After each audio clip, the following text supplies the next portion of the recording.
Hi, everyone. Just going to give it a couple of minutes to let people trickle in before we officially start. Wait just a few minutes.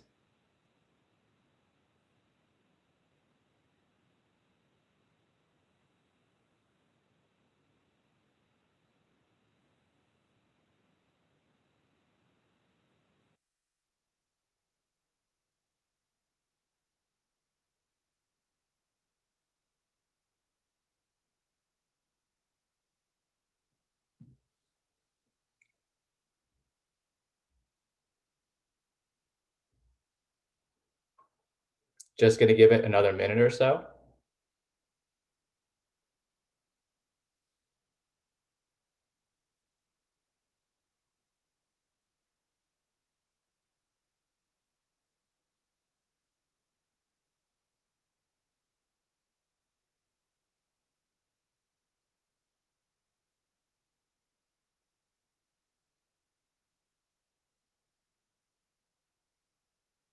And just one more minute.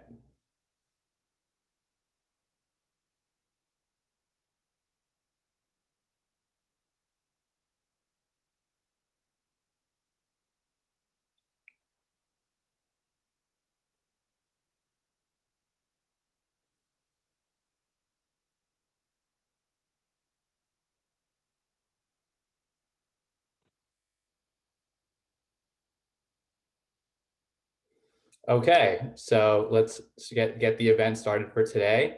Hello, my name is Adam Lieblick, and I am a first-year MBA student at Cornell's Johnson Graduate School of Management. I'm here today to welcome everybody to the main event. I'm growing a team with Steve Sauer.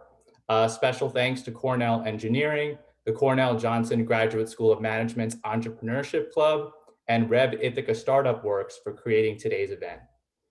Great, so moving over to the next slide. Here is today's agenda.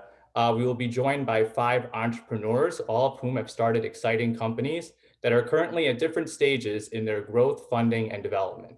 Each will provide a unique perspective on their experiences with growing teams and will cover topics such as how to scale and expand, and in some cases, downsize, what happens when managers start managing other managers, and what to do when you don't have the right person on the team. Moderating today's discussion with our 5 entrepreneurs will be Cornell's own Steve Sauer, a senior lecturer of management and organization at the Johnson Graduate School of Management. Steve will provide a research and science-based approach when engaging with our entrepreneurs, which is bound to lead to some exciting and thought-provoking insights. While there will be a formal Q&A held at the end of the session, feel free to send questions over at any time using our Q&A function. If you have a question for a specific panelist or entrepreneur, please note that in your question. A recording will be sent out within 48 hours of the event, and this event will be part of a 6-part series. So moving over to the next slide, without further ado, please welcome our entrepreneurs. First is Adele Smolansky from AI Learners. Next will be Linda Alvarez and Stephanie Lynn Schrouth from Lavelle. Next, Brian Schiff from Red Route.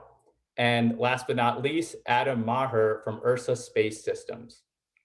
And to the next slide. And of course, as introduced earlier, here's our moderator, Steve Sauer. Steve, I will now hand it over to you to begin today's discussion. Terrific. Thanks, Adam. So when we started thinking about this workshop, we wanted to talk about growing the team and scaling up. And I started thinking, what are some things that we can talk about? What are some things that we might be able to bring new information to this question? A lot of what we do with entrepreneurship and a lot of what we do with these workshops is anecdotal. It's people's stories about their experience. It's about what happened to them. And that's terrific, but it's a sample size of 1. And so what I wanted to think about is what can we talk about in terms of research, understanding that we have of human behavior that we could bring to bear on this question. So I'm excited, excited today to be joined by a terrific group of panelists, startup founders. We'll listen to some of their stories, we'll hear about their experience, and then we'll see if there's any science, things we know about humans that we can apply to that situation. So let's get the panelists up on screen and say hi to everyone.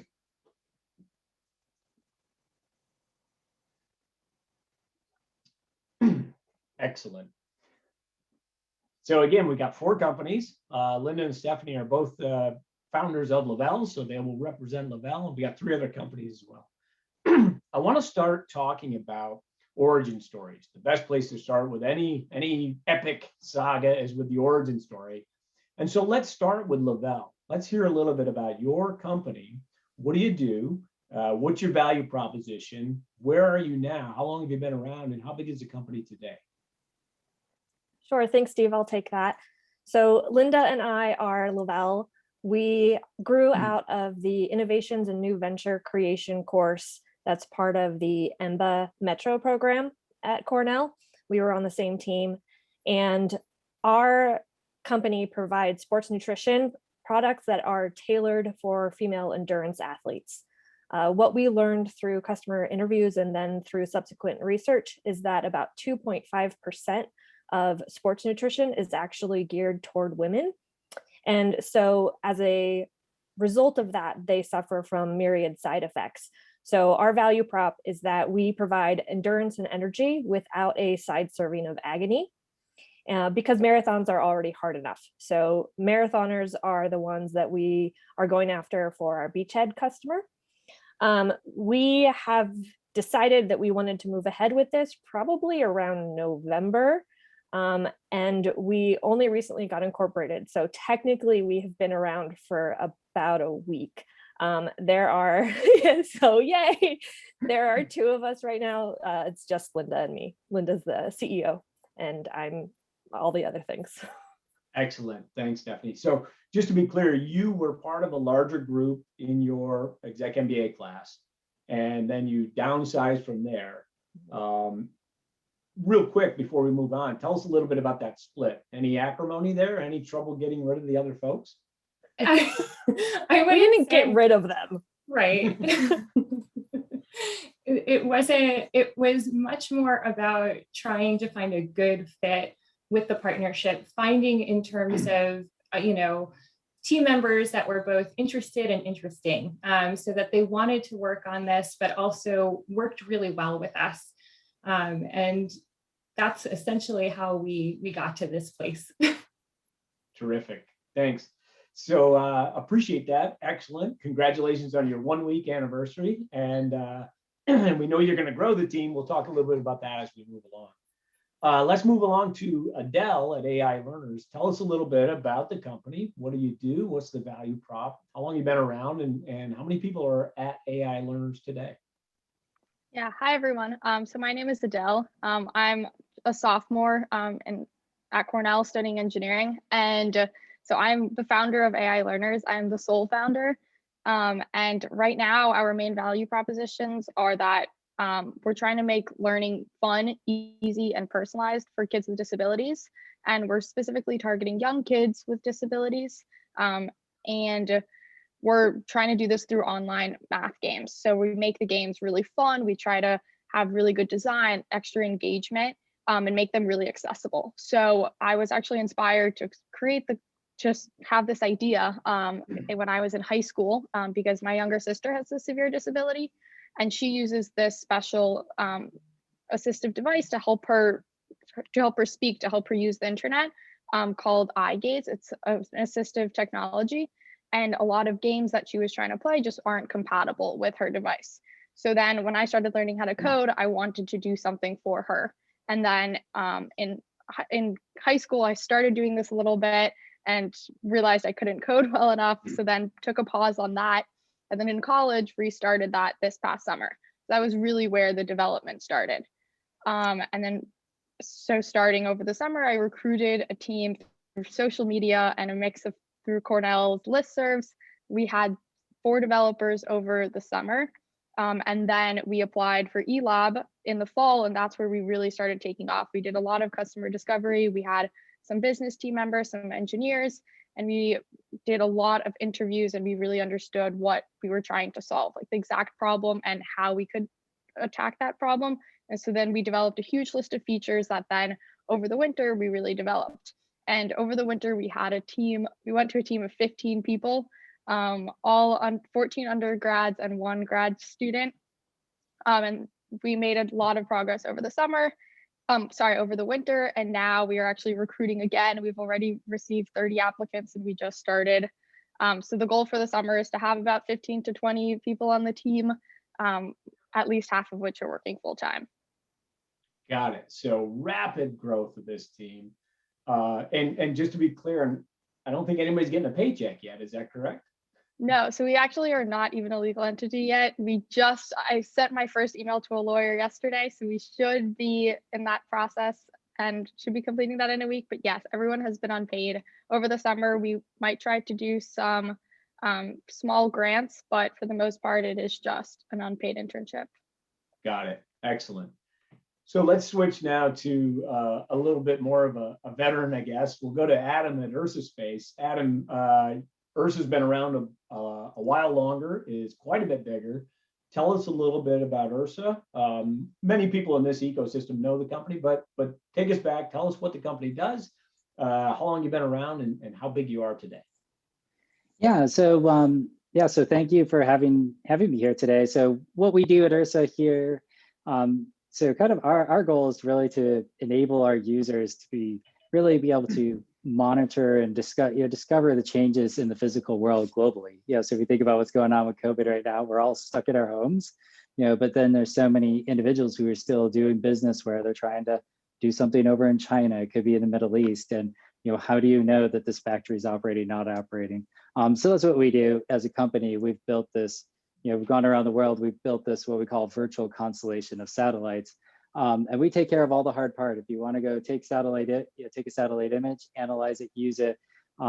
We take care of all that, deliver that to our customers. And where, just kind of some of the origin stories of where this came from. So I started, so today I think we're approaching about 50 people now. Depends on how I count so full-time perspective, we're just under 50 people. When I count all the consultants and part-time folks, we're probably a little bit closer to 60. So just kind of a little bit of the origin story so you can see where this came from. So I actually started this, I started the company, 6 years ago. And the idea was, there's this basic idea, there's all these satellites going up into orbit. But for those of us in Ithaca, we know that clouds happen. And so that was the same, a lot of these satellites saw clouds, but there's this alternative technology that could see through clouds. And so you could have this real reliability.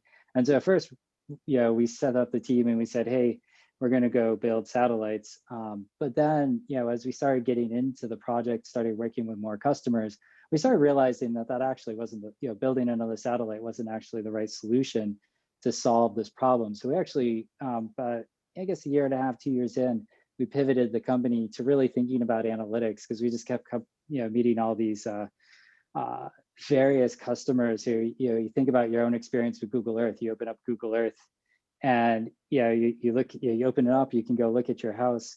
It's like it's cool the first time, but then you're like, well, what else could I do?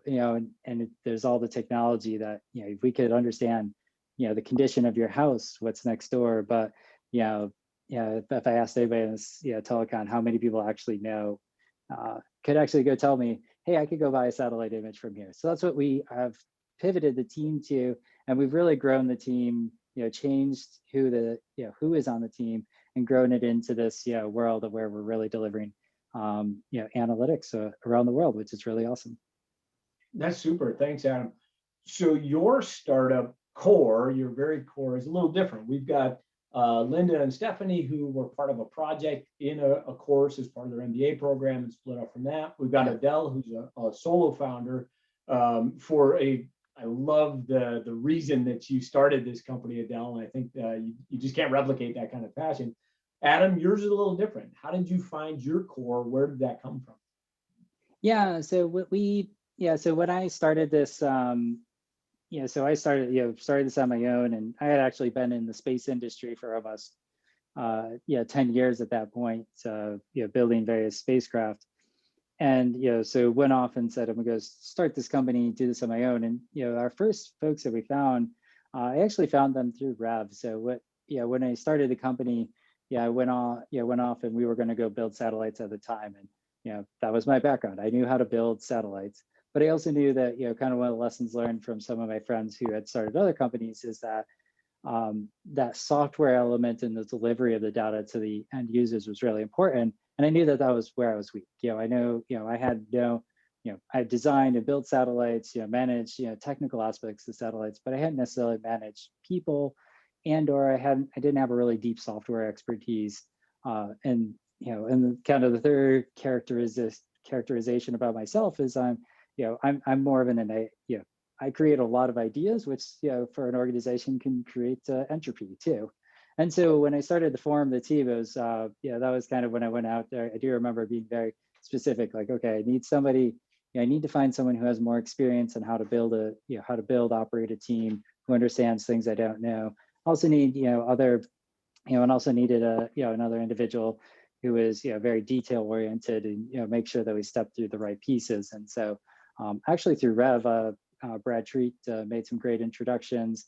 So my original two co-founders were so Julie and Evan. So Julie, she's she was the COO of a software startup or of a software security company, joined us, and then Evan, he was an engineer for a defense contractor, joined us.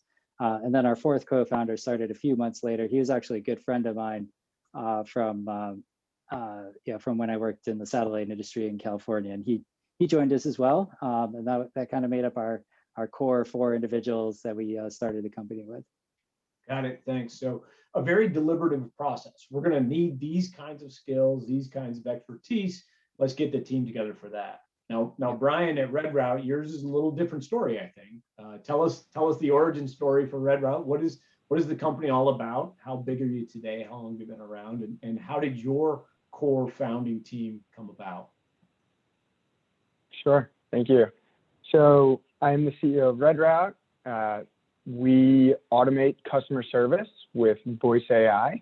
So if you've ever dialed the 1-800 customer service number of any brand and heard the terrible robots that pick up on the other line and then went through the roundabout experience, you could imagine that being much more of a kind of modern, enjoyable Alexa-like experience. That is the software that we sell.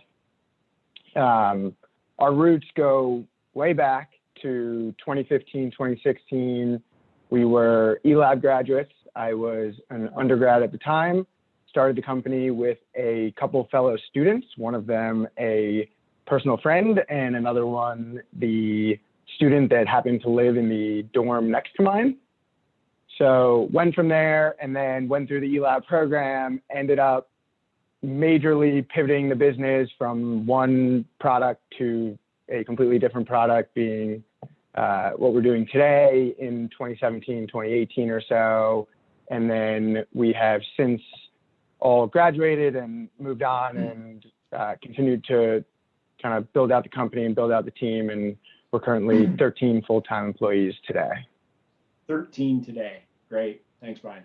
So I want to key in on this idea of starting the company with a close friend and somebody down the hall. And I told you we were going to go there, Brian. So we're certainly not picking on you at all. This is very common, right? So a lot of startup founders are not as deliberative as Adam talks about. It's more a proximity thing. Who's working at the desk next to me or down the hall? Who's in my class? Who's a friend of mine from home or from college or whatever? And we've got some research around this. So one of the big names in the field is Noam Wasserman. You've probably all heard about the Founder's Dilemma, read a couple of his books and whatever. But long studies of startups and entrepreneurs, 40% of startups, and this is data is a few years old now, but 40% of startups are best friends or close friends. And that's great from having someone as part of your team, someone to be your backstop, someone to be in the boat alongside you, having a ride or die along with you. It's not necessarily the best makeup for going forward, right? And the reason is whoever's next to you in the class probably has a lot of the same skills and expertise that you do. Somebody who's in your friend group, your close friend group, probably has a lot of the same experiences that you do. They probably share a lot of values, and it's probably going to be a terrific, it's going to fill your Maslow's hierarchy of belonging needs and all that, but they may not have the skills and expertise that fill in the gaps in what you need to know to run the business going forward. And does that sound like your experience, Brian, at all? Absolutely. So for us, it was the original team basically formed around the group of people that would talk about the idea and showed any degree of enthusiasm about it and expressed a desire to participate. And then we kind of just said, okay, you're interested, come along, and pulled together the original team that way. And it ended up kind of evolving over the 2-3 years after that, where 2 of the 4 founding team members ended up moving on from the company. And it was, I guess in hindsight, a little bit ironic the way that it came together, because our CTO of our software business was a hardware person that hated software. And our CFO, which was something of a catch-all, as many roles are at the early days, was a pre-med and was fully intent on kind of pursuing that path and becoming a doctor.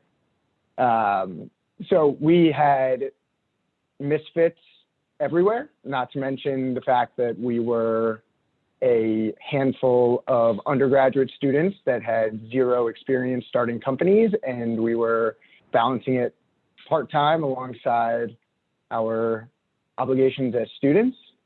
So it was something that we put very little thought into. And then kind of as time went on and the business started to mature and we had kind of goals that we had set for ourselves, and it came to assigning people responsibility and accomplishing those goals, and go through a couple cycles where maybe things don't go as you want them to go, and then you start to reevaluate things. And we kind of ended up down the road needing to deal with some of those situations and reset the team around a more reasonable set of skill sets for what we were trying to accomplish. And did that require a change in membership? Did some people not continue? Yeah, so two of the original 4 team members ended up leaving the company and going their separate directions.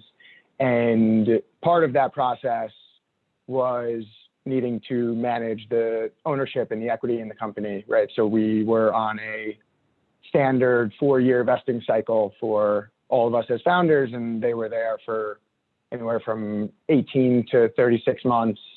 So obviously they stopped vesting when they left the company, but then there was all of the equity that they had vested. And it kind of took us a really long time to circle back around and sort that out with them from a financial standpoint. And then of course there's kind of personal relationships involved with the whole thing. So we did not handle that immediately, which probably would have been the better way to do it. But we did do that in the end. You, if I can paraphrase, I think you avoid a lot of trouble, both personally and financially, if we think about these things ahead of time before we're talking about equity splits and ruining close friendships and all that. So it's a balance, right? It's always a balance. You do want someone who is on your side, who is a confidant, who you can bounce ideas off and all that, because there's also solo entrepreneurship, which is a very lonely place. There's some writing about that as well, solopreneurship, or I don't know how they pronounce it, but there's some stuff. I just came across a study out of Wharton that was published a couple of years ago that at least in the Kickstarter world, solo entrepreneurs actually perform better. They raise more funds, they survive better than entrepreneurial pairs or teams of founders, and they end up having better performance in the long run. But there's a psychological toll that goes with that. It's a very lonely place to be. So using Brian as a cautionary tale, if we're allowed to do that, Linda and Stephanie, you said you're now looking to expand. We're apart from the project team. We're going to go forward. What are you thinking about? How are you going to approach this idea of growing this team? Yeah, so we are in the phase right now of really kind of hunkering down, doing the full type of bootstrapping, as you would say, and understanding our market reach, what we have to do to go forward. Being part of the EMBA program, both Stephanie and I luckily have a lot of work experience prior to this point. So I actually was a full-time physician and also worked in other startups and consulted for medical startups. Stephanie, she has a very long career as well, particularly in product management, understanding brands, different aspects of marketing, and working with a team. So together we had a pretty solid team to start out with. As we are moving forward, I think something that is really important with Stephanie and I and why we work together really well is the fact of we're honest in the areas of deficiencies. So areas that I don't feel comfortable with, like, yes, I'm a doctor, but we're working now with different nutritionists and dietitians to kind of understand who would be the best nutrition and dietitian to fit in our team, who understands what we're looking for. And so that's really what we're taking the approach of, is one, highlighting what are our deficiencies, and two, then trying to find that best fit. Have you identified who or what those skills need to be next?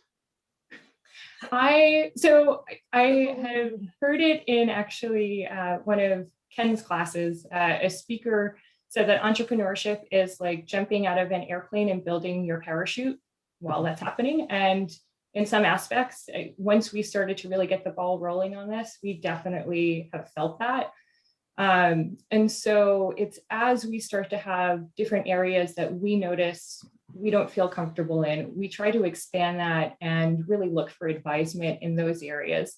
And if we don't feel comfortable with that area of advisement or continuing on it further, we are looking to expand the team, particularly in those areas. Stephanie, did you want to add something too? Yeah, I think the two main ones that we know we need help with are finance and food science, and any sort of regulations around either food or supplements in that kind of industry, because we don't have experience in manufacturing. But the issue is that whoever we get, they need to be as passionate about what we're doing as we are. We really want the company to be supporting women's success, and being honest and science-based, and not just, making it pink and small and saying now it's for women. And so we want someone who has that kind of same ideal. And we also need people who will work for free, because that's a key part.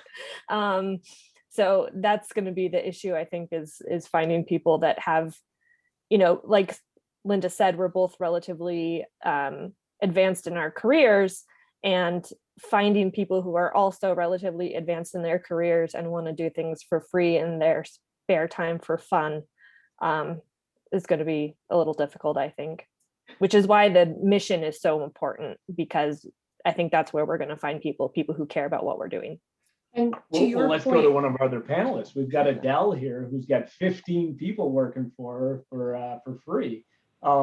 Maybe you don't have specific advice for the folks at Lavelle, but talk about that a little bit, Adele. Talk about the idea of getting commitment from people, getting them to buy in. How do you do that? Yeah, sure. So I think Stephanie actually touched on this. It was really the motivation. So before I even recruited everyone, the recruiting message was really trying to get people to stick to the mission statement that we had. And at the time, we didn't even have a full mission statement. I spent so many hours actually creating that mission statement, creating the company's vision, values, and that was a really important exercise for myself. But then I could also share that with other people and with my team. So then from the start, we were really saying, like, we want to help kids with disabilities. And if that's something that you can connect with, then keep reading this message, this recruiting message. Did you do this I'm sorry, Adele, the mission statement and working on that vision, did you do that alone, or how did you manage that process, and who were you bouncing the ideas off of? Sure. So I actually started doing that a little bit on my own, but then I realized I couldn't do it on my own because it's a very difficult process. So then I talked to my current team members at the time. It was like in the fall. So I had my business team members, and then we bounced off ideas. And then we also talked to some professors at Cornell that could really help us put it together. But then it still wasn't done. Once we had the big team, the mission statements and the vision statements continued to evolve. So then we worked together on them as a team.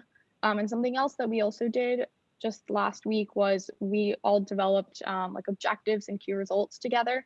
So we sat down during our meeting and with the entire team, and we went around one by one saying, what is a personal goal that you have, and what is a company goal that you have? What is something that you think that could better the company, so that it really makes everyone feel really connected, and it ensures that everyone has a personal connection or has some sort of real drive for working for the company. Did you find that there was a lot of consensus beforehand about these goals? Did everyone share an idea of what we were all about and where we're going? Or did you uncover some differences there in who we think we are? Sure. So during recruitment, everyone had to answer a few questions over email. And one of the questions was, why do you want to work for AI learners? And then why do you want to work for a startup? So through both of those answers, I could really understand if their goal was more of a personal goal. They just wanted to work for a startup, get experience, and develop their technical skills, or if they really connected to the mission. And then depending on their answer, I would also talk about it with them in an interview. And being able to hear someone really say that, you can really easily tell what the connection is and what someone's drive is. So then personal goals, I think, kind of remain the same, but then more of a technical company goal, those definitely evolved as people became more understanding of what we were trying to develop, and they were then able to say, like, I want to develop X, Y, and Z. Yeah, and that's critical, right? We speak of Ken's sayings. There's another old saying that if you don't know where you're headed, any old road will get you there, right? And so better have an understanding of what we're trying to achieve and where we're going, at least. Adam, as you hear these folks who are much more way back in the timeline of their startup adventure, what's resonating with you? Are you hearing stuff that sounds, yeah, I remember that, or advice you would give at this point? Yeah, I guess that's a good question. I mean, I think yeah, definitely listening to the various groups. Yeah, I think there's all, I know when I give a talk for, sometimes do a talk for Ken and Tom, and I have this one slide. I have this one slide that I always put up there, and I have two pictures from the Minions movie. So it's like the first picture is like the Minion with the bananas, like go bananas, like really passionate going forward to it. But that I like put on kind of right next to it, I put there, and I kind of put that realization, like there's like eventually that realization that like you grew with that cardboard box of a rocket on your head. And like at some point you're going to get to that, you're like, especially if you've been in a professional organization before, you kind of get to that realization that you're like, oh gosh, I need a team. There's a lot of things I don't know what to do. I can see Linda and Stephanie laughing at me about this, but yeah, you get to that kind of realization. You like sit there at one point and you're like, oh man, how do I get there? I don't really have much there. So I think, it sounds like you guys are resonating with that. I would just say that is normal, getting through that. I'd say the other thing I'm just kind of listening to some of here, kind of going through some of this is really, I guess one piece of advice I would say is really paying attention to the legal aspect, like kind of the legal and law aspects of hiring and having people working for you. That is something I've found is like really, like I actually ended up switching. I actually ended up switching lawyers a couple times to really get that, like to find someone who's really good, be incorporated right, have the right structures of everything from, have the right structures from everything from equity to IP protection. So that would be the one thing I'd say I've heard a little bit here. I think, Brian, you've lived through this from personal experience on like how to do that correctly. So I would say that was the one thing I know that I've gone through tons of lessons learned on that aspect of making sure that building a team. It's great to have passion, but there's also there's really important kind of legal frameworks that actually make, if like you do have a hard situation in the future come up, actually make that breakup much easier, and avoid a lot of conflicts in the future. So I guess I'll leave it at that. If you guys want to ask me more about that, let me know. Any of those two comments. Yeah, we could do a whole different session on that one, right? But absolutely, the idea of that early governance, and a lot of startups just wait too long to do that. Hey, we're best friends, or we're close work, we'll split it 50-50, we're all good. And somewhere down the line, there's going to be hardship, there's going to be a divorce. And so, get the prenup now, I guess, is the idea. But so let's talk a little bit more about right sizing, how big the team should be, not just the entire company, but I want to talk a little bit about decision-making groups. So we'll go back to Brian. So you got a little bigger than you wanted to be. How many people were involved in decision-making at a time? Or was it the right number? Let me ask you that. So we scaled. So after we pivoted, we kind of reconfigured the founding team, the leadership team, based on some of those early learnings, and then went through a very good initial phase of growth. And on the backs of that, ended up growing the team from 4 people up to 20 people, which was over the course of maybe 6 to 12 months, which for a team that was still very much so led by 22 to 25-year-olds was a big leap and had us in over our heads a little bit, would not be an overstatement. And was everyone involved in decision making? Was everyone at the table when you're doing this? So it's interesting. So it was a question that frequently got asked around who had the autonomy to make what decisions, even, right? And then a lot of that comes down to like, who's responsible for what?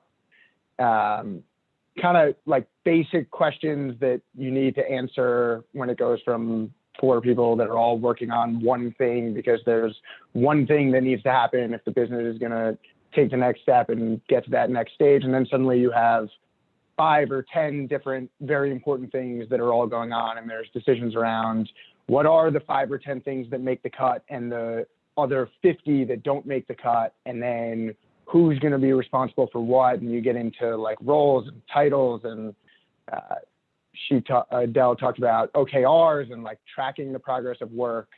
So I would say that we struggled a little bit in the beginning with balancing empowering people while at the same time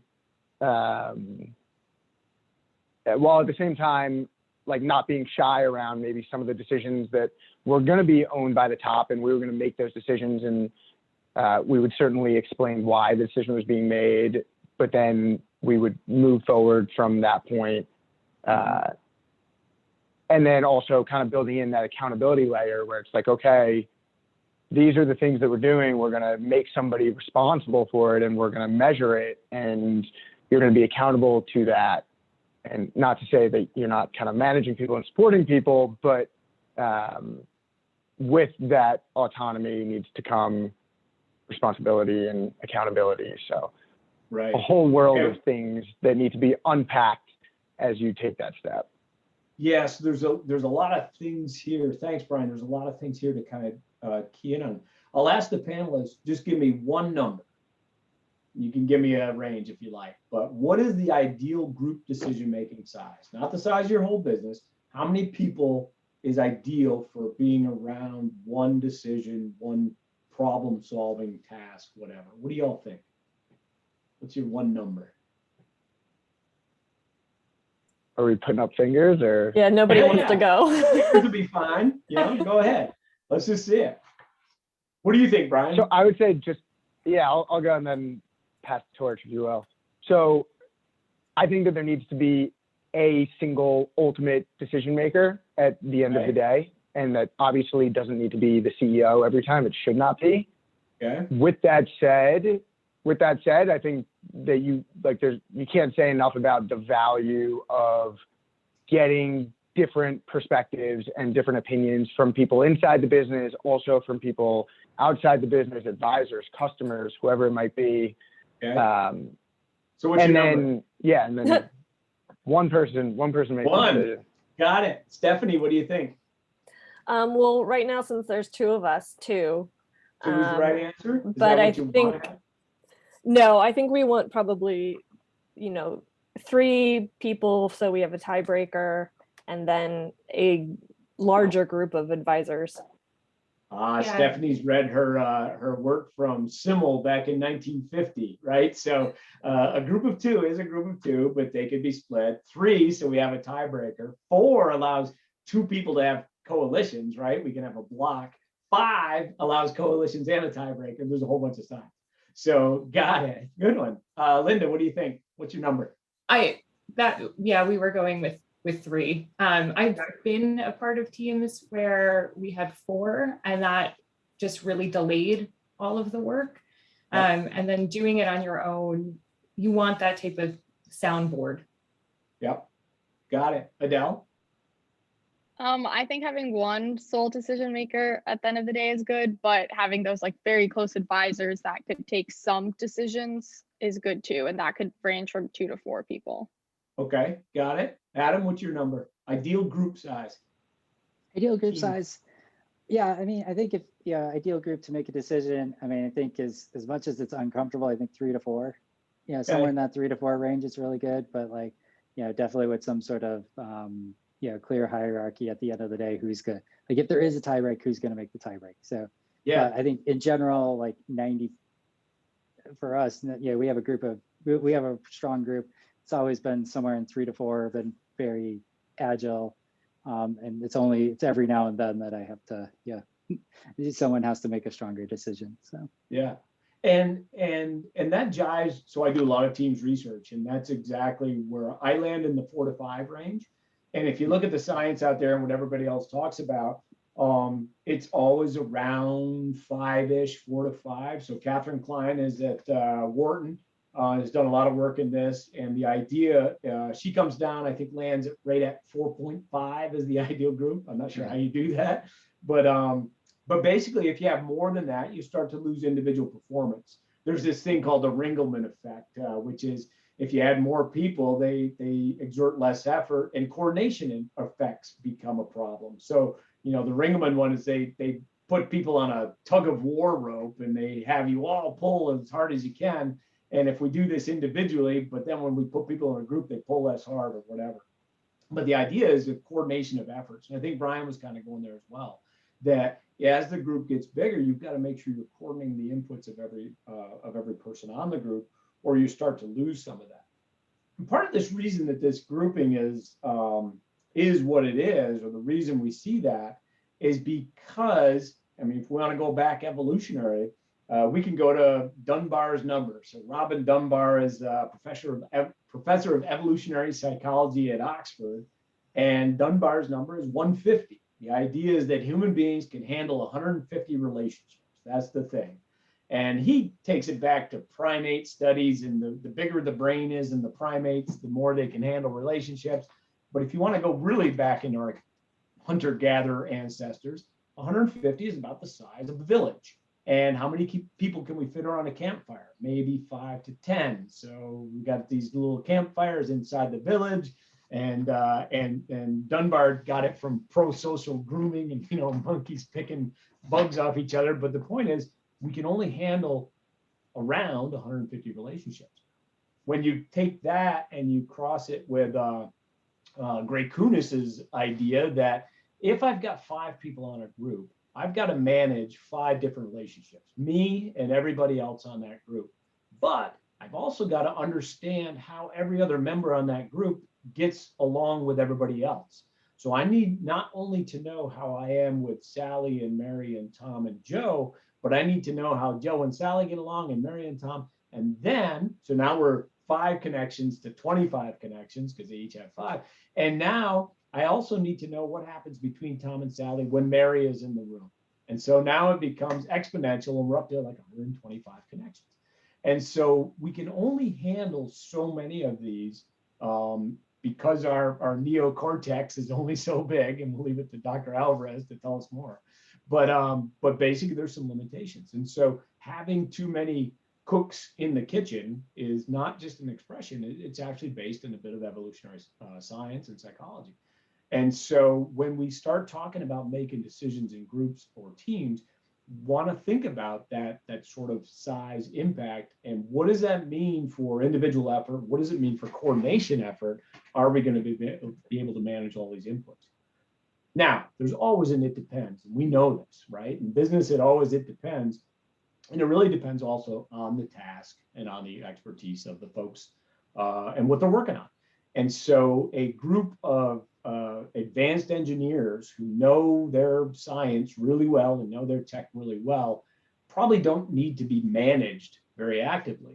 So maybe the group size of decision making stays around there, but the span of control might be wider. Maybe we could have 15 of these people reporting to one manager because there isn't a lot of day-to-day like management or micromanagement of those folks. If we're talking about somebody else who's not as experienced or who are working on much more complex tasks where it's not as clear what's going to happen, the span of control needs to be smaller. So I think, Adam, you've got a few layers at Ursa. You've got a lot of people, but I'm guessing you're not kind of sticking with the old IBM Xerox formula of, every 4 people have a boss or a section leader or whatever. How many layers of management, how many folks do you have managing other people at Ursa? Yeah, so at any one point we have up to 2 layers right now. So we kind of have, and we manage it a little bit different. I was explaining to Steve yesterday about we use a little bit of this internal concept called process patterns. And so different operations within an organization have different ways in which they work with each other. And actually then, actually for us at least, translates in a little bit different ways, like how you would, manage, different organizations. So yeah, so I think it's an interest, and because I think for us, we've kind of thought about what it all comes down to is how do we properly break down decisions such that, the individual that has the next layer of decision has the authority, and everything that they need, the authority, the resources they need to successfully execute on that. So for example, we have, in our organization, we have engineering, we have product, we have operations, and we have sales and marketing. So pretty standard group. Engineering is very flat versus sales and marketing is a little bit more hierarchical than the engineering group is. Got it. Yeah, that makes sense. All things to keep in mind, right? What is the group size we're looking at? What is the ideal group size? And as we add more to this, how much span of control, or as Peter Drucker calls it, the span of managerial responsibility? How much do we really want to have? Many startups are very, very flat organizations. That is fine to a certain extent. At some point, it may start to break down. And as Adam was talking about, understanding some of the criteria of that, or being cognizant of that, and perhaps a need to make a structural change is key. I see that Adam Lieblich is on board. I think we probably have a question from the audience. Yeah, Steve, and I think this question could definitely, bring the larger discussion in an interesting direction.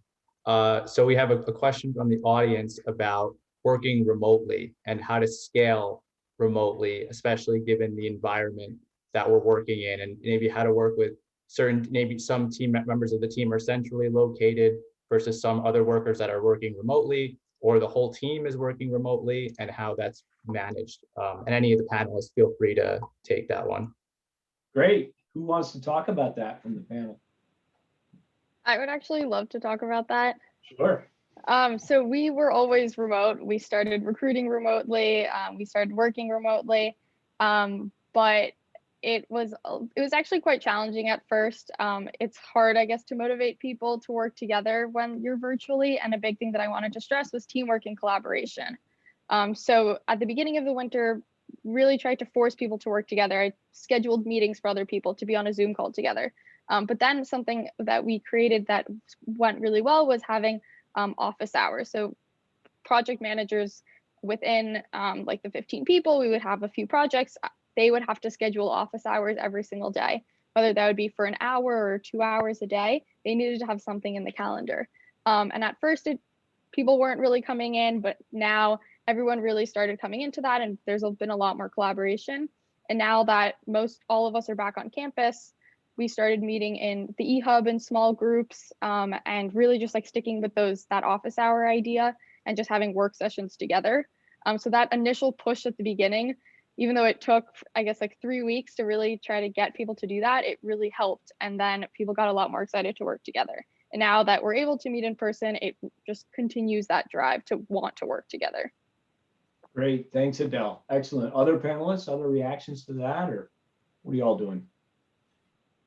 So it's Linda, I can jump in here. Both Stephanie and I have done this whole thing remotely, similarly to how Adele had explained. And actually, Stephanie is out on the West Coast and I'm in New York. So we've had to, basically accommodate to each other's schedules and figure out a way to work that is convenient, that doesn't feel as though one of us is on top of the other, or that the other isn't getting enough work done. It's something too that as we look to expand out, especially developing products, there's going to have to come a time where we are, or at least doing our operations not remotely. And so it may be that centrally we are remote, but have then, a group of employees working in order to help facilitate the product creation and distribution.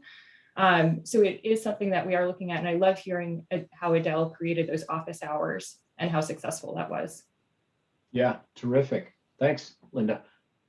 Who else? Brian, Adam, you all had businesses before these times, and you're continuing on for the past year, obviously. How have you dealt with it? Adam, you want to go? Sure, I can go. Yeah, so I mean, I think I'll be honest. I think it's still, for us, I think we're still learning all the ins and outs of it. I mean, I think like I said, we've got close to 50 people, so there's a little bit of complexity there. 50 people spanning many generations, of individuals who some have kind of grown up more digitally, others have not. So what I would say though is I think from us learning to work remotely, has been interesting. We had to really rethink a lot about how we interact with the direction we give with people, how we interact with folks on the team. So for example, we did what a lot of teams do. We bring in Slack. We have Slack. We have all these online tools, but we also learned that being able to figure out how to create some rules around how do you have those in-person conversations. So one thing we just recently have discovered that's working pretty well is actually setting aside whole weeks to just really think about where are we going, what is the design of what we're doing, and get everyone kind of pulled out of that day-to-day effort of the detailed work. We've started another thing. We just have we instead of doing we actually do randomized icebreakers now every week with the team, just 15 minutes for the weekly team meeting, some sort of just random question. We've just put the groups into random 4-person groups and be like, what was a movie, I think last week's was talk about a movie that was so bad it was good, or just fun little things like that. I think one thing though is interesting, because we were in person. We had a headquarters, but we had a number of remote folks. And so I think it's been really interesting from a perspective of going remote and starting to understand how, a number of our remote employees, when we had that main office location, felt really, they would feel really nervous that they weren't a part of something. So there's always a fear of missing out. And so it's been interesting actually going into remote ourselves and really starting, and I think that's one of the key things, is always thinking about how do we keep that communication going such that folks are still engaged, they're not fearing and missing out. And one thing I would also state too is one thing we learned, we just did a bunch of we do like wellness checks, like a number of us will just go call everyone in the company and see what's going on. And yeah, I think there's some really interesting lessons learned there, especially with what's going on with COVID and everyone being remote. There's some really surprising elements there of like who is having trouble, who is not. Like, so, especially, just kind of in general, if you think about this, for some folks, work, for especially younger folks who are just coming out of college, work is your social experience, and having that kind of dragged away is really hard. And so, so there's just things like that we try to be conscious of, now when we're thinking about working remotely. Do you feel like you're able to get your finger on the pulse as well, Adam? So you talked about people that might be having trouble or not doing as well. It's easier if I can wander by the office and stop in and chat, right? It's a different story now, because now we got to set up the Zoom call so I can ask how you're doing, and that's harder. How do you deal with that? Yeah, it's harder. I think what it does is it actually,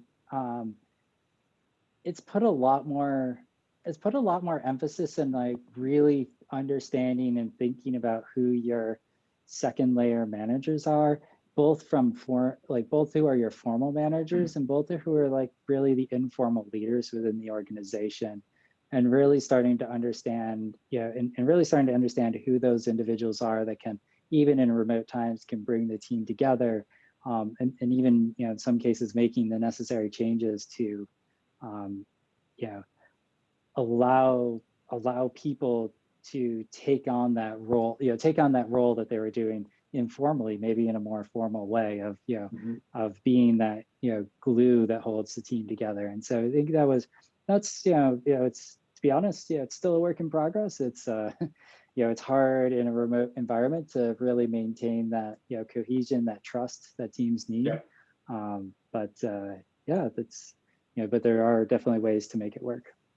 Yeah, thanks. And that is definitely, we've heard that a lot. We ran a workshop webinar back early in the pandemic, back in like April or May, talking about remote teams. And it was a lot of the same ideas, but they hadn't been tested out quite as much. We know a lot more about this. Your point about equity, Adam, is right on track. When we've got diverse teams where some people are in the headquarters location physically and others are remote, there's always an equity thing, or you talked about a fear of missing out. One of the silver linings is that's been largely removed. And so how do we keep those best practices going forward? It's a little bit different topic, but I appreciate the insights on that. I want to get back to our growing the team idea. So we've decided to grow, we need some new skills. How do we find these people? So Adele, you talked about growing the team I think among Cornell folks. Tell us a little bit about that methodology and how you might be going forward with that. Sure. So for recruitment, we've actually done a lot of different things. During the summer, during that initial momentum, I posted on some Cornell listservs. So it's like Society of Women Engineers and other related organizations like that. But something else that I did, which I think is unique, was I posted on Reddit. There's a Cornell Reddit page, and it was the very beginning of the summer, and I just asked a question. It was more on a personal note, like, are any coders bored? Mainly with the sub caption of, did your internship get canceled? Because that was the position that I was in. And a ton of people responded to me. And through that, I had that idea of, let's do something fun and cool together. So then I was in contact with some of those people over Reddit, and then formed a bit of a team through there. That was, of course, the initial round. But then recruiting for the winter, we really spent a ton of time emailing a bunch of professors, club organizations, and just really trying to connect to as many students as possible. And at Cornell, like, there's a ton of people, but they're all scattered around campus, really.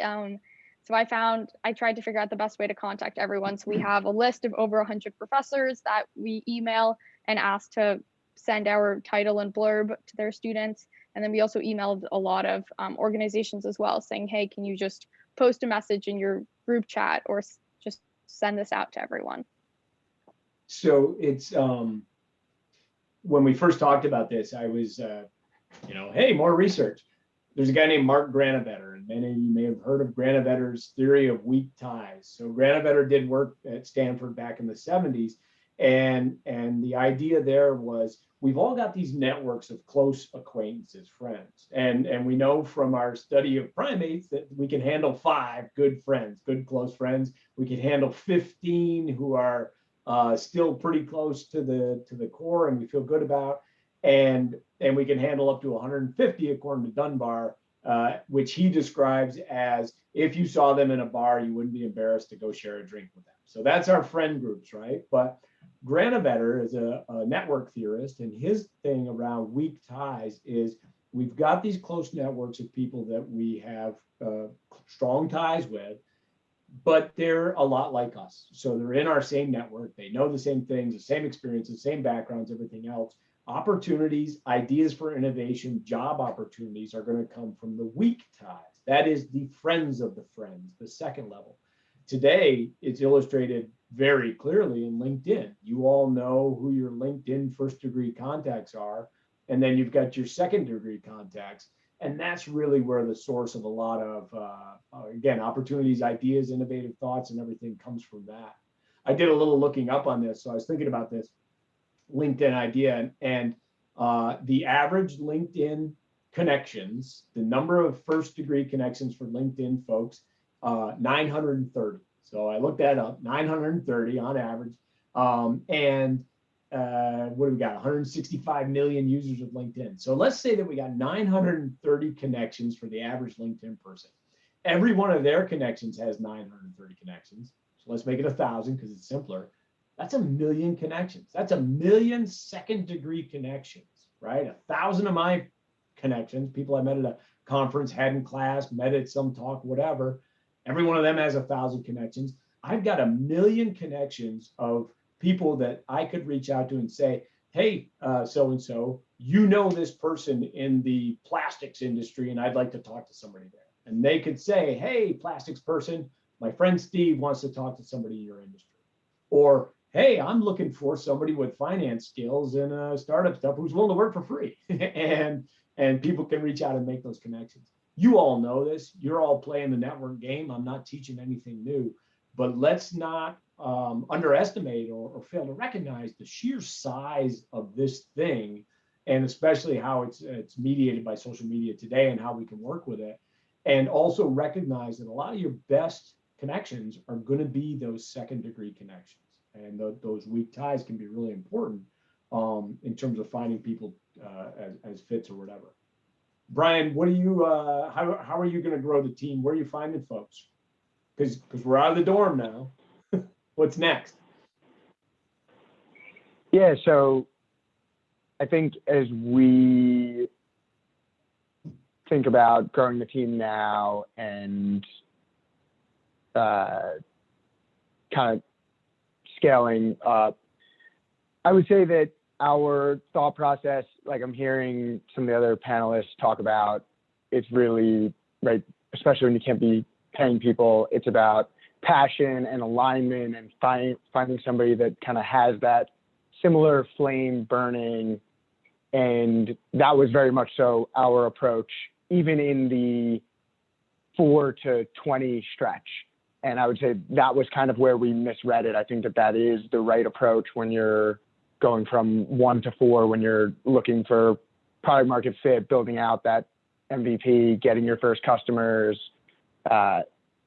But then I think there's a transition and it becomes way more about what is the job, right? What is the specific need that you have? What are you bringing this person on to do? And that, right, that can start at a basic level of like, okay, we're looking for an engineer, or we're looking for a designer, or we're looking for a salesperson.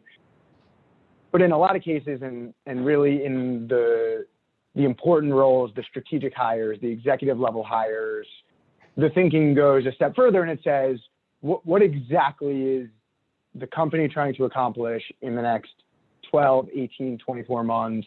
And what are the specific initiatives or goals that this person in this job with this role is going to be tasked with? And then how can we find the person that not only is a good culture fit, not only has the passion for the business, but also has done that before, right? Can you find somebody, if you're trying to bring a sales team from 2 or 3 reps to 20 reps, can you find somebody that in a similar industry, in a similar type of business, has that very practical experience where maybe you can, right, ideally, in theory, you're able to then, by bringing that person in, you're able to shortcut a lot of the learnings that come from the growing pains of having never done something before.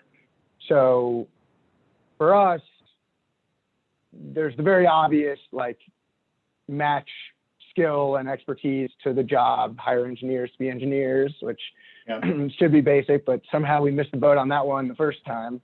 But I would say now, as we're looking ahead and really kind of to focus on those kind of critical hires, we're looking for certainty in addition to the passion and the kind of alignment and excitement around the business and the culture fit. We're looking for, this is the very specific thing that we want to get done, and who is the best person that we can find that is going to be able to execute that job over the next 12 to 24 months. Terrific. Looks like, Adam, we've got some questions. I do want to hold just for a second, Adam. A lot of what you're all talking about, you know, so I am an instructor, so I do have to share one slide because it's all about PowerPoint with me. But a lot of what everyone's talked about made me think about this thing called the organizational congruence framework. And so I don't want to get all teachery, but this is a framework that I use, that I teach people to use, that I really think is effective for understanding businesses. And it's particularly relevant when we talk about growing or scaling a startup company. And so the org congruence framework, it's been around for a couple decades now, but the basic idea is we've got a strategy and objectives. We got something we're trying to do, what this company is all about, what our value prop is, and we want to turn it into some sort of outputs. We want to achieve something here. And so that's the in and the out. And then what happens is we identify key tasks. What do we need to do? We need to make this product. We need to develop this software. We need to do whatever it is that's going to deliver on that value proposition. And then we set up formal processes and formal organization around that. What are we going to need for technology? What do we need for machinery? What do we need for processes in place or whatever? And we work really hard. So we call that the hardware. That's the hardware of the organizational framework. And we work really hard to make sure that we've got the right tech, the right processes, the right stuff in place to get those key tasks done. And that part's fairly straightforward. And now where you all, and what's really relevant to today's workshop is we got to hire some people that can do that. And so we've got key tasks. We need people with the right expertise to get that done. And so we got to start thinking about hiring and recruiting new people that have those skills and expertise. And if the key tasks change, if we're delivering something else, we got to get new people. We need the engineers or whatever it is. And then, okay, now we got people, we got to manage those people a little bit. So we better have some policies in place. How do we get paid? Who, you know, how do they get reward system options, whatever else, the structure, who's managing who reports to whom, where's the accountability? So we develop more formal organization to manage the people now, and not just the key tasks we're doing. But we got to understand that the people come with values. And so we've got this overall, our organizational culture. What is this company's core values? What does the company care about? And we better make sure that the values of the people line up with the organizational culture, right? Are we hiring people that are a good culture fit? You know, the famous example is Zappos.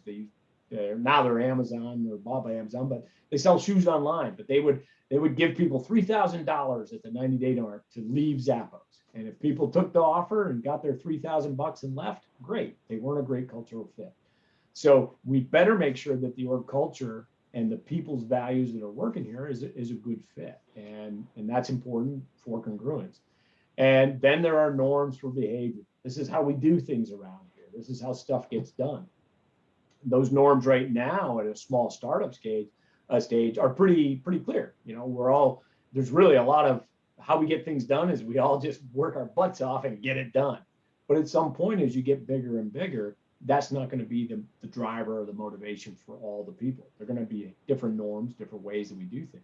And so we better make sure that the way we actually do stuff around here matches up with how we say we're going to do stuff around here. So we better make sure that our formal organization is tied in or matches our culture. Because if this is what the rule book or the standard policy says how we do something, and yet everybody's doing it a different way, that's going to be a problem. You got a misfit there between culture and formal policy. And then we also better make sure that the norms are supporting the key task. Is the norm that if this isn't done, we all stay late and we get it done and we don't go home this weekend until it's done? If that's what needs to be done to get the key tasks accomplished, great. But whatever those norms are, they better not be misaligned with getting the key task done. And so this is the whole framework. It's not terribly counterintuitive, but what's important to understand is that whenever one of these boxes changes, you need to go all the way around again and make sure all those arrows are still linked up. Because if you bring new people in, you're likely to break a linkage somewhere else. Or if you put in a new policy or procedure, or if you got a new key task that you have to get done, that might require some other changes all the way around the board. And that's why I like this framework so much, because companies, startup companies in particular, will sometimes, it's a changing world. It'll change from week to week to week, and you can get knocked way out of alignment before you even know it's happening. And so I like to think in terms of this. Are the boxes still lined up? Do we still have the good connections between the different components? So that's my teaching for the day. I'm done, but I'm wearing my tweed jacket, so I got to do my professor thing today. I do want to make sure we leave time for Q&A. So Adam, I will turn it over to you. I think you might have a few questions from the audience. Yeah, go ahead. Yeah, so I guess starting off this first one, which I think is a good follow-up to what Brian and Adele were talking about in recruiting and growing their teams. So just a question from the audience about me specifically about, and any of the panelists can answer this, specifically about the interview process, and if it's just the founders that are involved in speaking with prospective candidates versus maybe a hiring manager, or do you bring in the broader team when deciding on who to bring in? So just maybe speak to the specifics of that process.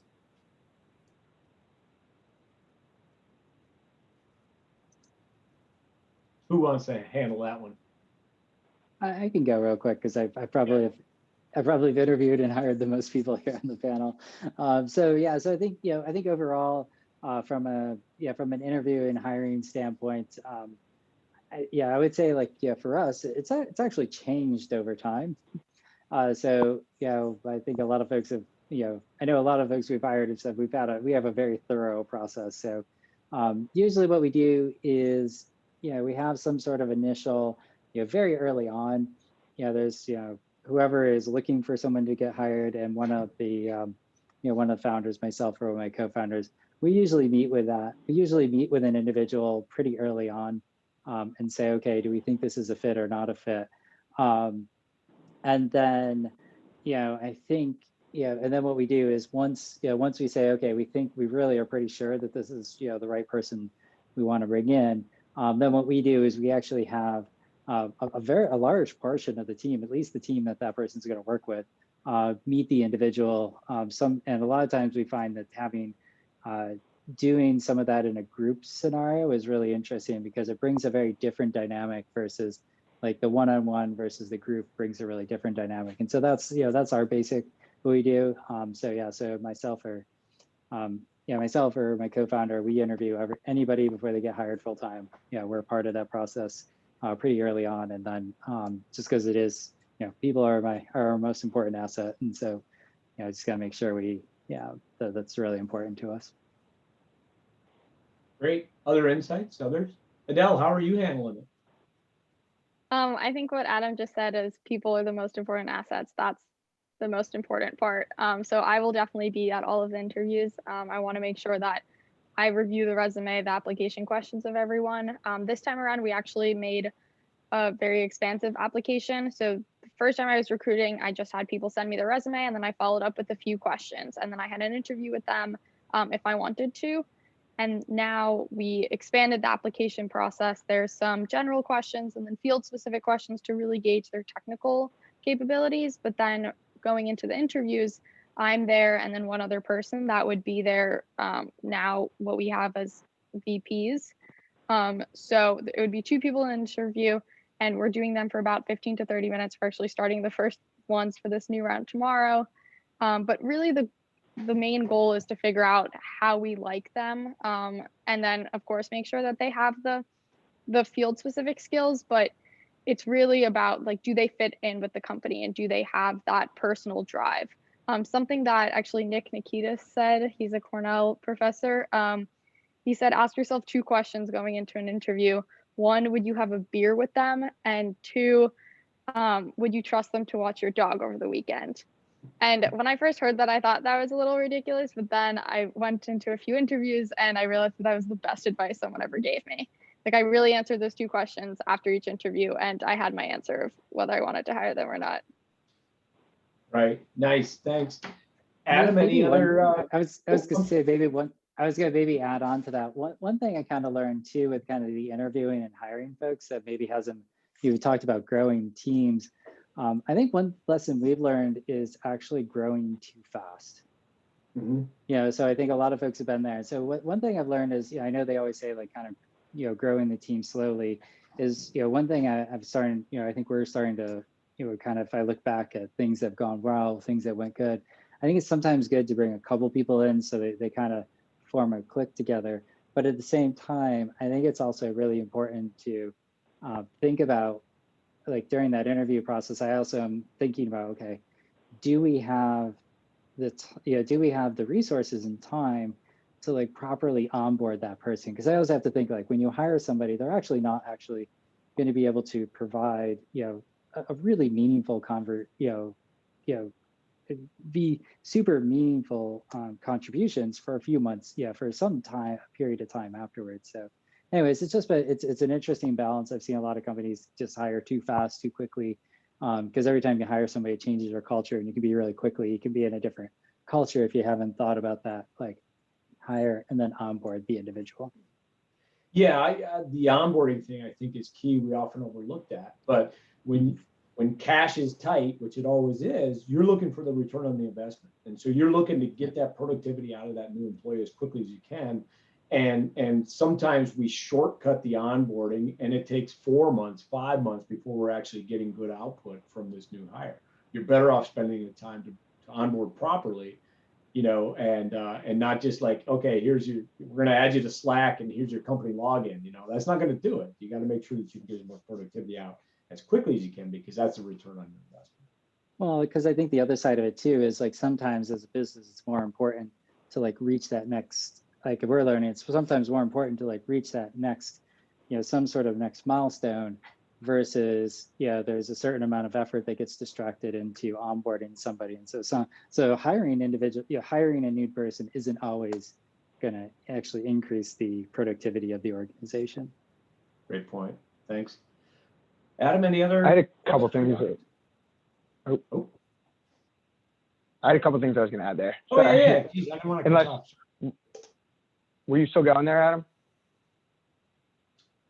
Okay. So the 2 things that I was going to say, the onboarding point is definitely a great point, and you can even take that a step further. I know it's getting maybe a little bit far away from the question, but as much as getting good new team members in the door is important, it's also, as the team gets bigger, so important to maintain and retain your best people, right? You will get more out of that one person or those 5 people that you trust, that know your organization, that have the skill set. Just those super high performers, they outperform 10 other people most days of the week. So for us, a lot of attention goes towards kind of identifying who those really good people are, and then ensuring that those people are continuing to grow and able to take on more responsibility, and kind of that whole even bottom of funnel side of things. And then the other thing that I was going to say, separate from that point, was this question is a great follow-up question to the chart that you just walked all of us through.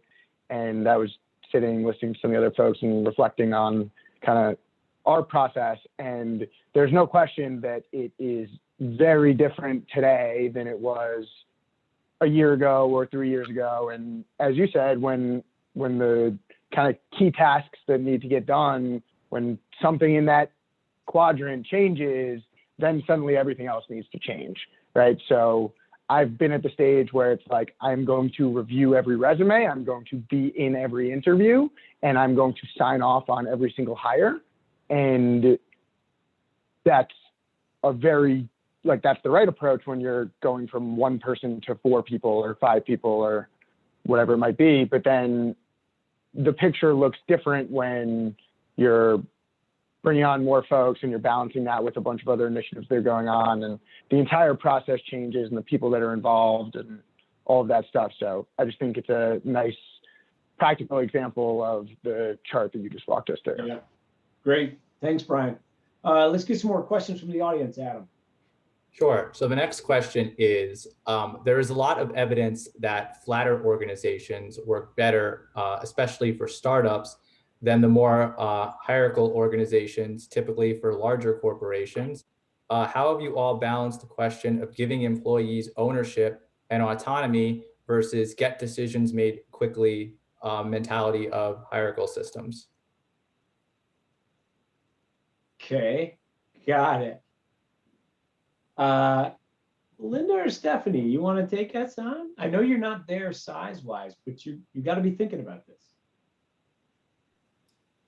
Yeah, so I mean, it definitely is kind of, we've actually had a lot of this conversation as well in terms of how we are moving forward and maintaining that, I think, our level of control as well as how we get a team inspired. I think it actually goes to a lot of the points that Adele was making before in really trying to find that alignment with who you are bringing on.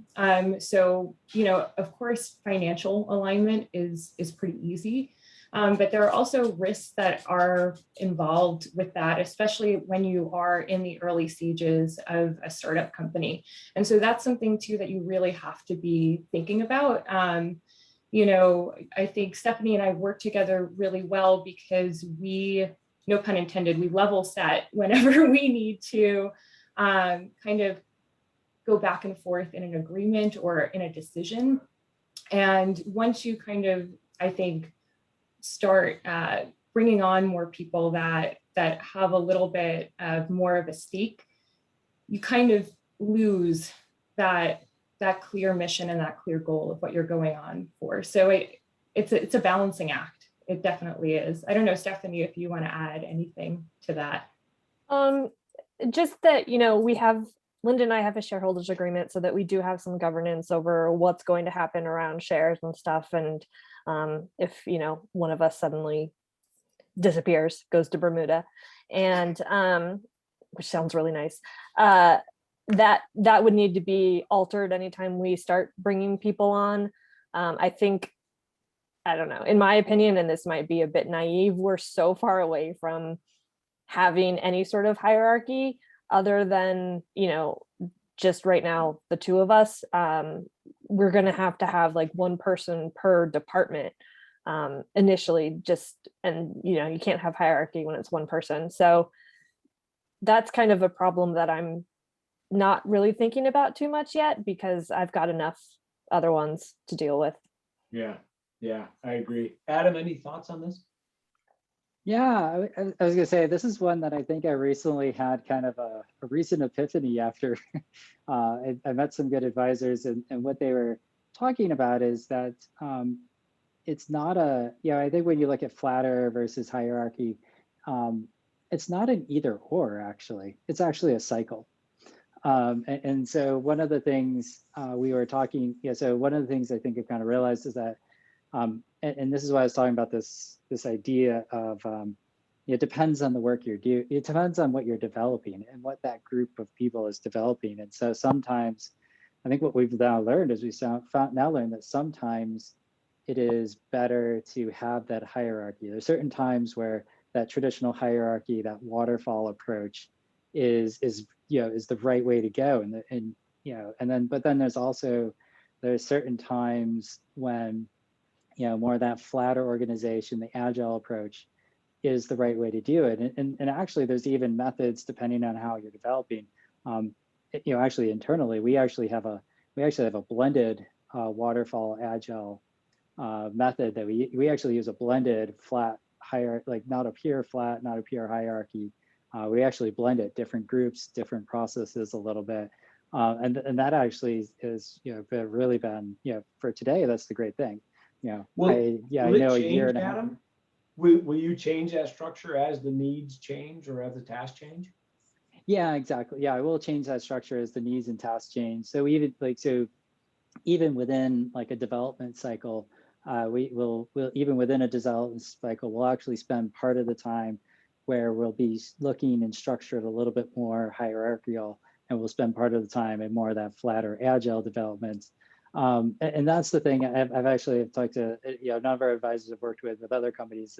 It's always the same advice. Like there's all sorts of different methods to use, and it's just key to not be too dogmatic about it, but kind of look at these different methods and how do you then bring it together. So for us, we've actually found it's a cycle. So sometimes it needs to be more hierarchical, sometimes it needs to be flatter, and whatnot. So that's great insight, and I think that's the advice that we want people to take home. The idea of don't be so locked in, so dogmatic about the approach that, hey, we already drew up all the org charts, so now we have to stick with this, right? So it can blend, and it's a fast-moving, dynamic environment. It has to be flexible.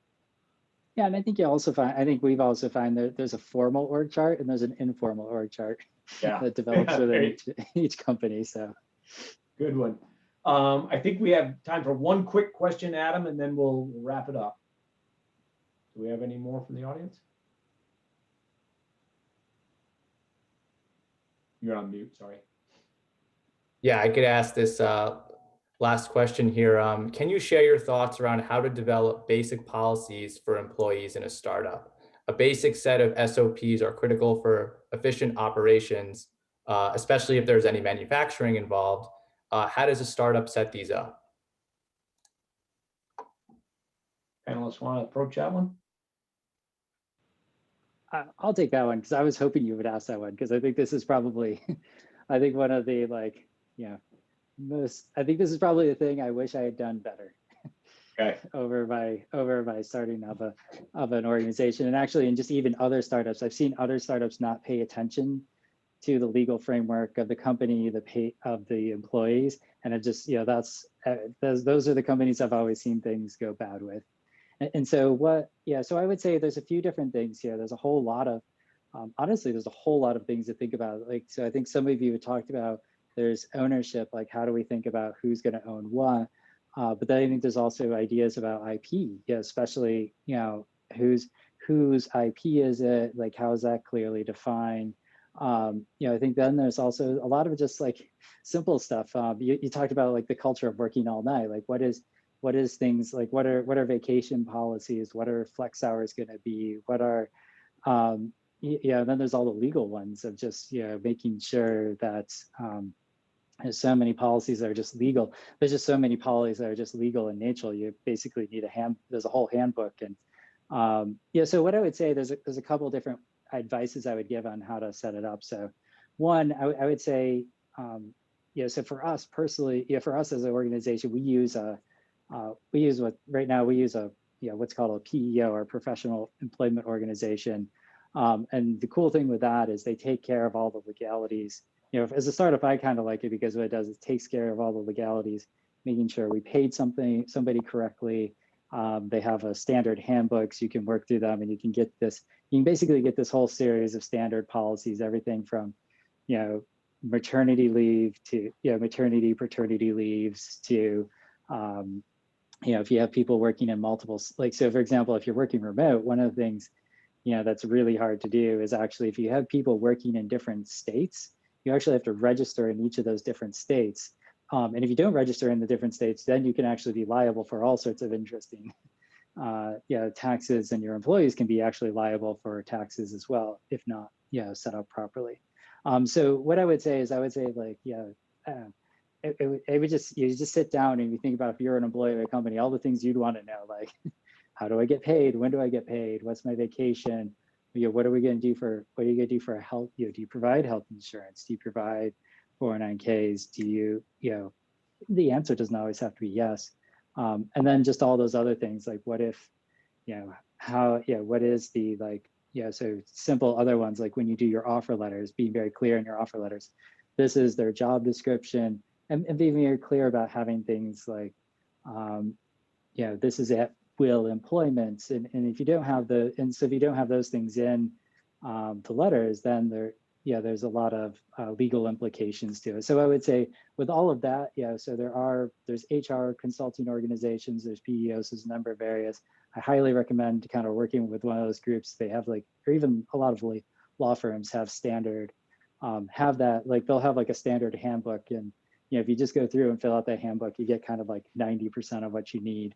But it's good to do that. It's something I wish I had done actually quite a bit earlier in the company. It would have saved a lot of headaches of like, so-and-so did something, but I was like, wait, like, that's kind of, you kind of look at it and be like, oh, I could have fired you. I feel like I should have fired you for that, but there's no policy. And right. Like, oh, there's no policy. And so then they can come back and be like, well, you didn't fire me properly. And so now that's, so those are the types of things when you think about. Great advice. And yeah, there are agencies out there that have the expertise. You don't have to learn all this yourself. There are folks who do it. We are at time, so I'm going to turn it over to Adam Lieblich to take us home. And I just want to say thanks to all our panelists today. It's been great. I learn a lot every time I do this. And I also want to thank the members of our Rev staff who worked so hard to put it together. So London, Monica, shout out to you. Adam, take us home. Sure, yeah. So like Steve said, thanks to everyone. First of all, I guess thanks to Cornell Engineering, the Cornell Johnson Entrepreneurship Club, and Rev Ithaca Startup Works for creating today's event. And thank you, Steve, and all of our entrepreneurs for a super interesting and lively discussion. And thanks to everyone who attended today's event. Some upcoming events to highlight from entrepreneurship at Cornell. First being Unwrapping Food Waste, Packaging Strategies for Waste Reduction. That will be held on March 12th at 1 p.m. This event is sponsored by the Grow New York Food and Ag Business Competition to showcase innovative packaging solutions and how they are working to reduce waste. The panel will feature experts within the Cornell Food and Sustainability Department, global packaging, and food manufacturers. Next event is Sales for Tech Startups, Advice for Growing a Successful Sales Team and Strategy, which will be held on March 24th at 1 p.m. This event will focus on how to transition from being a small startup and to building a thoughtful sales team with successful processes. It is sponsored by the Johnson School with a featured panel that includes experts within the AI industry, entrepreneurs in residence, and marketing professionals. And lastly, Innovation, Entrepreneurship, and Engineering, which will be held on April 14th at 1 p.m. And for this event, join Cornell Engineering for this game-changing conversation on the future of engineering with Andy Kessler, American businessman, investor, and author. And lastly, going to the last slide for today, please feel free, if you have any questions about entrepreneurship or startups, to email entrepreneurs_in_residence@cornell.edu. And we've also provided contact information for all of our entrepreneurs who are here for today's discussion. And again, thank you very much and have a good rest of your day.